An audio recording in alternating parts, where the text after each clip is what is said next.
Did you know that while his friends were getting rich quick with crypto, one janitor was secretly building real wealth? Meet David.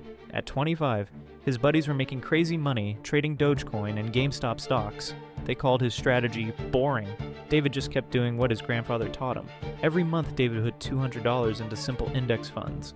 Nothing fancy, nothing exciting. His friends laughed at his boomer strategy while showing off their crypto gains. But David never stopped.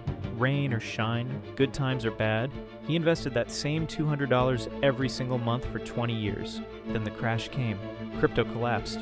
Meme stocks died. His friends lost everything chasing the next big thing. David, his boring portfolio grew to $380,000 through compound interest alone. At 45, David retired early. His former crypto millionaire friends were still working, desperately trying to recover their losses. The lesson?